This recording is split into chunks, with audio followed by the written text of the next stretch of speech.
Teman-teman kita mulai ya.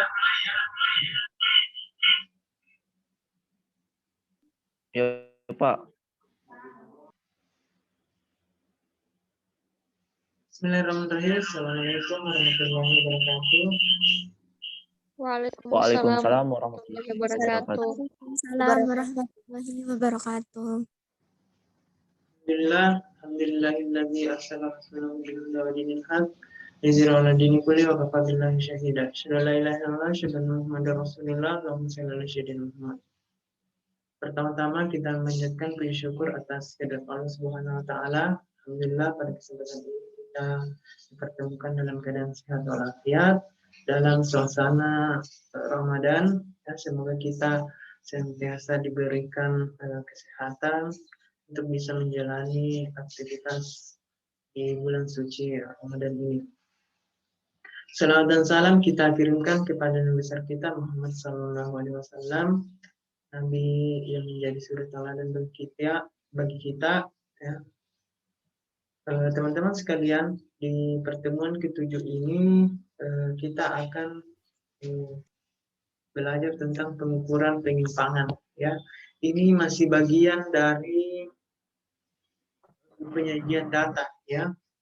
Namun dalam penyajian data ini dalam bentuk pengukuran penyimpangan, ya. Adapun outline kita untuk materi pada pertemuan ke-7 ini banyak ya, tapi ini mayoritas nanti rumus ya, jadi agak sebenarnya banyak materinya tapi agak cepat kita bahas satu persatu karena tinggal memasukkan nilai ke dalam rumus yang sudah disiapkan.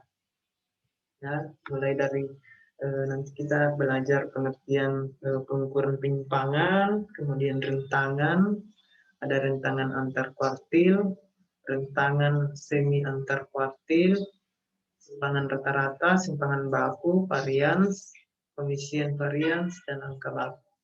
Sebenarnya kita sudah belajar sebelumnya, sudah kita belajar rentangan ya dan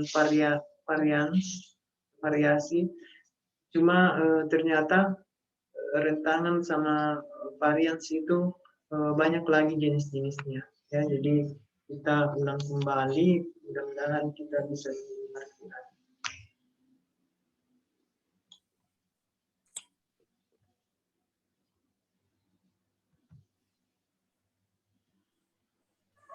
Pengertian pengukuran penyimpangan. Jadi dalam menyajikan sebuah data selalu kita membutuhkan informasi yang lebih banyak ya, agar informasi itu dapat lebih lengkap untuk kita infokan kepada masyarakat ya. Oleh karena itu perlu juga dalam penyajian data itu ada pengukuran penyimpangan ya, agar kita bisa mendapatkan kesimpulan yang lebih variatif. Pengukuran penyimpangan yaitu ukuran yang menunjukkan tinggi rendahnya perbedaan data yang diperoleh dari rata-ratanya. Ya, jadi kita sudah melihat mendapatkan nilai rata-rata dari suatu data yang ternyata jika nilai rata-ratanya sama masih bisa memiliki variasi data lainnya ya. Nanti coba kita lihat sama-sama bentuknya seperti apa. Ini ada contoh saya kasih ya. Nilai ujian tengah semester dari 3 kelas di HI1, HI2 dan HI3 ya, masing-masing nilainya seperti ini ya. Jadi ini hanya sampel ya. Kalau masing-masing kelas itu ada 30 orang, ini hanya sampel berapa mahasiswa yang diambil ya nilainya.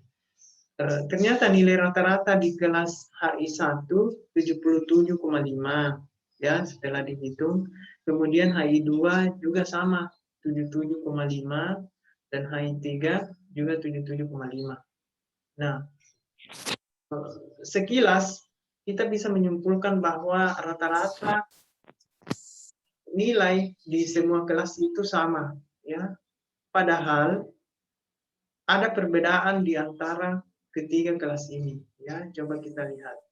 Tetapi kita mencari nilai simpangan bakunya, maka akan diperoleh data yang berbeda. Itu HI1 13,99, HI2 12,3, dan HI3 6,77. Ternyata simpangan bakunya berbeda, ya. Sehingga bisa ditarik kesimpulan bahwa nilai UTS HI3 paling merata dibanding HI2 dan HI1. Ya, karena dia simpangan bakunya paling kecil. Kalau simpangan bakunya paling kecil itu berarti dia paling merata sebaran datanya. Ya. Maksudnya paling merata di sini adalah variasi nilai yang ada di HI3 itu lebih bervariasi dibanding HI kelas yang lainnya, ya, HI2 dan HI1. Nah, ada juga rentangan, ya. Rentangan ini adalah data tertinggi dikurangi data yang terendah, ya. Kita contohkan seperti ini. Rentangan di kelas HI1 itu nilai paling tinggi 100, ya, kemudian nilai paling rendahnya 50. Jadi rentangannya 50. Kemudian kelas HI2 rentangannya 35. Dilihat dari nilai tertinggi dengan nilai terendahnya. Kemudian kelas HI3 rentangannya 20.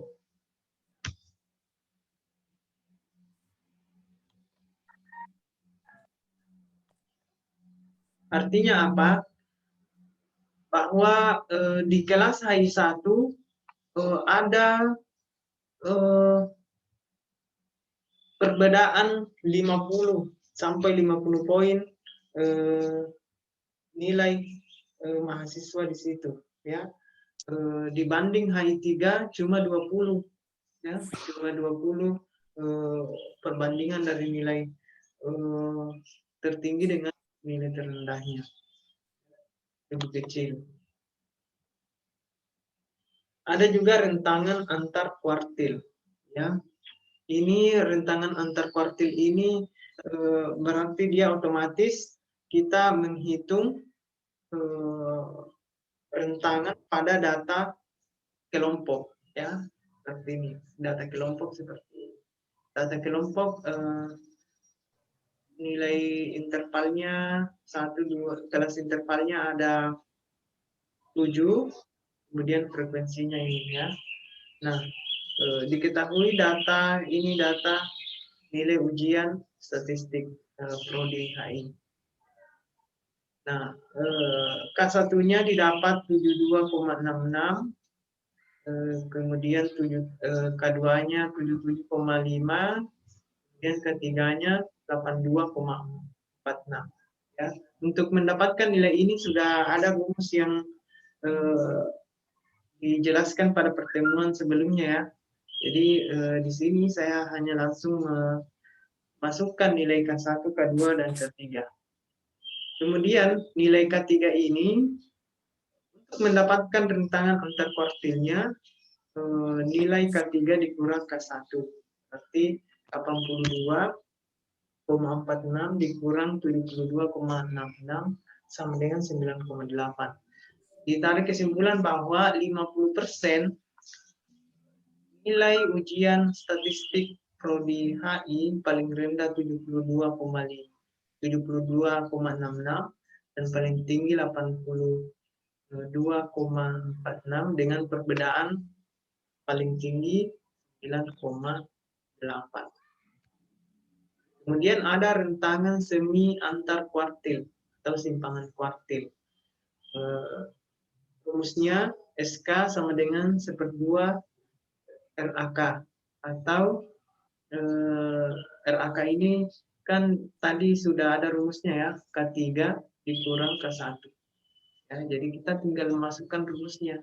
Ya, diketahui K3, K1, K2, K3 sudah ada semua nilainya. Ya, tinggal dimasukkan di rumus ini. Jadi 1/2 dikali K3 dikurang K1. Ya, jadi nilainya 4,9. Ya.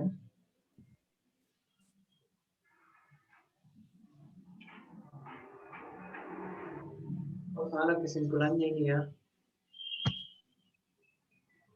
Harusnya 4,9 di sini. Oke.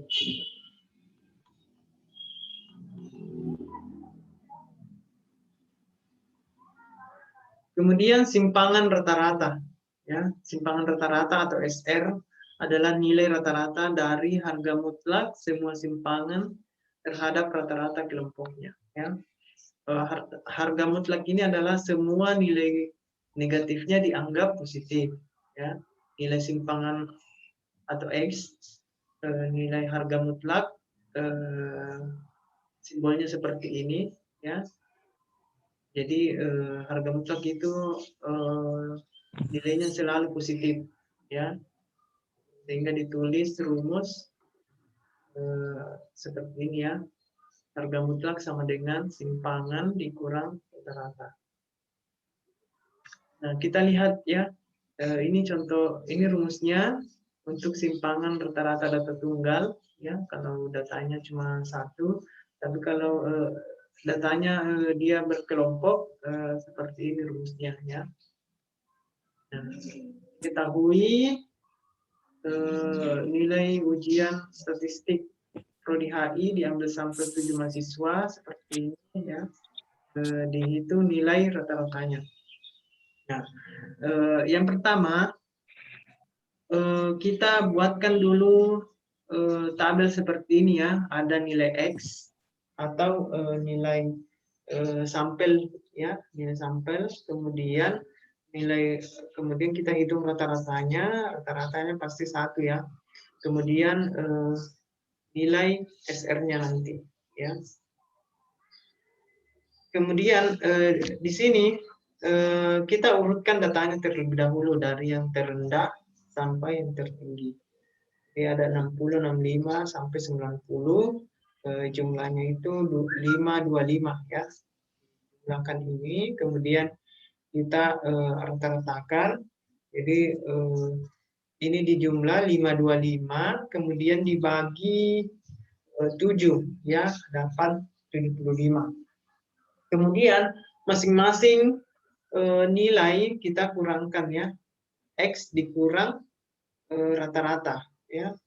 Misalnya 60 dikurang 75 ya, sama dengan minus 15 ya, karena ada tadi harga mutlak itu adalah semua negatif adalah positif, maka minus 15 ini nilainya tetap 15 positif ya. Kita ubah dari negatif ke positif. Kemudian 65 dikurang 75 minus 10 dijadikan positif jadi 10 ya. 70 dikurang 75 minus 5 dijadikan positif jadi 5. 75 dikurang 75 sama dengan 0 ya. Kemudian 80 dikurang 75 hasilnya tetap positif ya sampai terakhir. Ya, kemudian kita jumlahkan juga ini ya. Setelah dijumlahkan nilainya 60. Kemudian kita masukkan di rumus. Jadi tadi sudah ya rata-rata, mencari rata-rata, langsung kita masukkan di rumus untuk nilai SR simpangan rata-rata data tunggal ya. Jadi jumlah X, jumlah harga mutlak 60 ya, dibagi jumlah data N 7. Ini nilainya 8,57 ya. Jadi artinya bahwa rata-rata nilai UTS statistik prodi HI sebesar 75 dengan simpangan rata-ratanya 8,57. Ya. Bagaimana jika data kelompok? Ya, kalau data kelompok seperti ini, ya, ini diberikan data seperti ini, kemudian kita hitung nilai SR-nya. Nah, yang pertama kita buatkan dulu tabel ya. Tabel, kita cari nilai tengahnya. Kan data yang diketahui ya, nilai interval dengan frekuensi. Kita mencari titik tengah. Tengah dari interval 60 sampai 64 itu 62. Kemudian 65 sampai 69, 67 sampai seterusnya sampai 92. Kemudian kita kali frekuensi dengan titik tengahnya, dapat nilai seperti ini ya. Lalu kita jumlahkan ya. Ini tadi frekuensinya 70 ya. Kemudian rata-rata, kita cari rata-ratanya ini ya. Mencari rata-ratanya 5.435 dibagi 70 jumlah frekuensi ya, dapat nilai rata-rata 77,4. Setelah kemudian kita masukkan di rumus ini ya, nilai X dikurang nilai X itu titik tengah ya, dikurang rata-rata ya, rata-ratanya ini ya, jadi 62 dikurang 77,64 ya, didapat seperti ini. Kan harga mutlak, jadi semua negatif jadi positif ya, sampai ke bawah ya. Kemudian kita juga mencari nilai F, frekuensi dikali harga mutlak ya, frekuensi 2 kali 15,64 sama dengan 31,2 ya, sampai ke bawah ya. Dan kita jumlahkan ya, kita jumlahkan. Pak, 2,5 Pak, mana Bapak? Bukti. Weh, mana Bapak? Bapak kembali. Astagfirullah, kaget. Ya, Fajar, mic Fajar. saya sudah mut ya, Kang Mas. Ya, setelah kita dapatkan hasil perkalian frekuensi dengan harga mutlak, ya kita jumlahkan, ya hasilnya 385,24. Ya, kemudian kita masukkan di rumus SR, ya simpangan rata-rata sama dengan jumlah frekuensi dikali harga mutlak bagi jumlah frekuensi ya. Tadi kan sudah didapat ya, F jumlah dari frekuensi dikali harga mutlak itu 385,24 dibagi 70 ya, ini nilai 70. Hasilnya 5,5. Jadi didapat simpangan rata-ratanya 5,5. Kemudian ada simpangan baku. Ya. Simpangan baku ini atau istilah lainnya adalah standar deviasi, adalah nilai yang menunjukkan tingkat atau derajat variasi kelompok data atau ukuran standar penyimpangan dari min-nya. Simbolnya seperti ini ya, untuk deviasi populasi, kemudian seperti ini untuk deviasi sampel ya. Standar deviasi untuk data tunggal, untuk sampel ini rumusnya, untuk populasi ini ya, ini dibedakan ya. Tapi umumnya sampel ya, karena kita sudah karena penelitian itu biasanya data sampel yang didapatkan. Ya. Nah, diketahui nilai ujian seperti ini ya, ada 10 datanya ya. Ya, ada 10 ya. Kemudian kita cari standar deviasinya. Ya.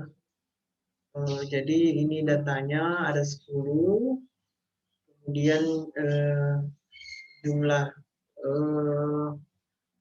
nilainya ya 805. Kemudian kita pangkat 2-kan ya, 75 dipangkat 2 sama dengan 566 sampai terakhir ya.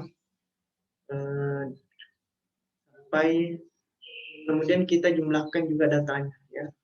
Teman-teman sekalian, menjumlahkan seperti ini di Excel itu, mengerjakan seperti ini di Excel itu cepat sekali ya, karena kita tinggal masukkan rumusnya, kemudian kita tarik, langsung dapat nilainya. Ya, nilai.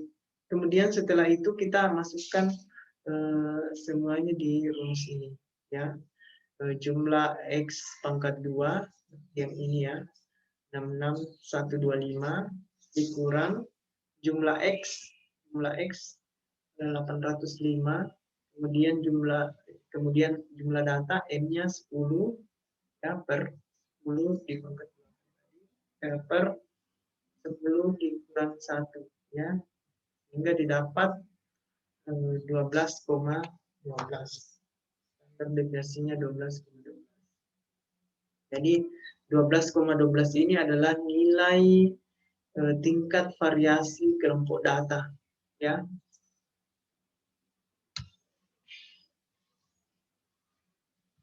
Kemudian standar deviasi untuk data kelompok ya, rumusnya seperti ini. Kemudian kita hitung simpangan bakunya ya. Ciri khas dari data kelompok itu adalah terlebih dahulu mencari nilai tengah ya.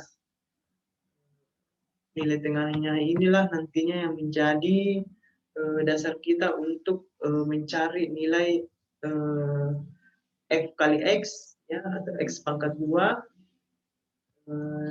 dan F kali X pangkat 2 ya. Ini 124 ini diambil dari frekuensi kali X dari tengah ya. Seperti ini, kemudian kita jumlahkan ke bawah. Jadi 5435 ini adalah sigma F kali X. Kemudian ada juga nilai X pangkat 2, kita kalikan, pangkat 2 kan ini nilai tengahnya, kemudian kita kalikan dengan frekuensi ini ya. Setelah dikalikan dan kita jumlahkan jadi sigma F kali X pangkat 2. Nilainya 425,385. Kemudian kita masukkan di rumusnya ya seperti ini. Jadi nilai F X pangkat 2 ya seperti ini ya. Masukkan ya sini. Kemudian sigma fx ini 5435 kita pangkat 2-kan, kemudian dibagi jumlah frekuensi dikurang 1, 70 dikurang 1 per 70 kurang 1 dapat 7,16 ya.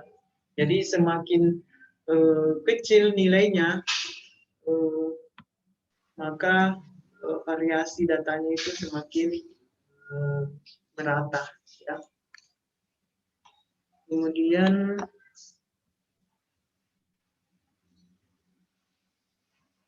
varians adalah kuadrat dari standar deviasi ya.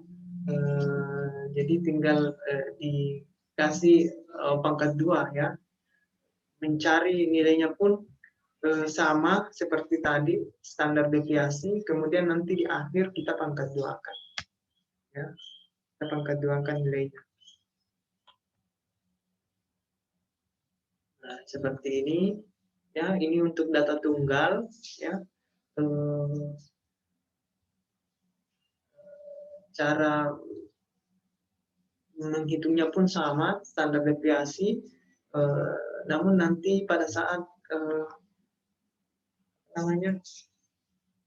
di nilai terakhirnya itu kita pangkat duakan.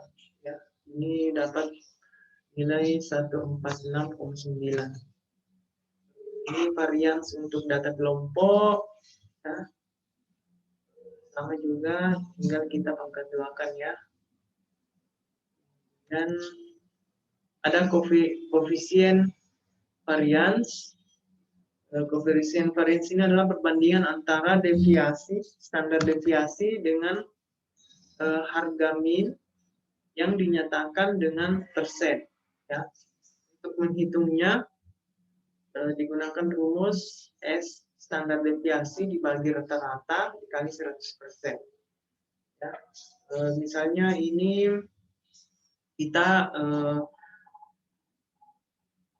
kasih contoh, ya, seorang dosen Pak Ridwan mengajar mata kuliah statistik 2 kelas A dan kelas B. Setelah 8 kali pertemuan diadakan ujian tengah semester. Datanya sebagai berikut.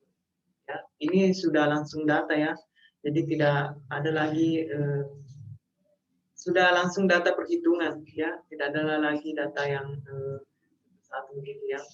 Ini nilai rata-ratanya kelas A 75, standar deviasinya 5,4.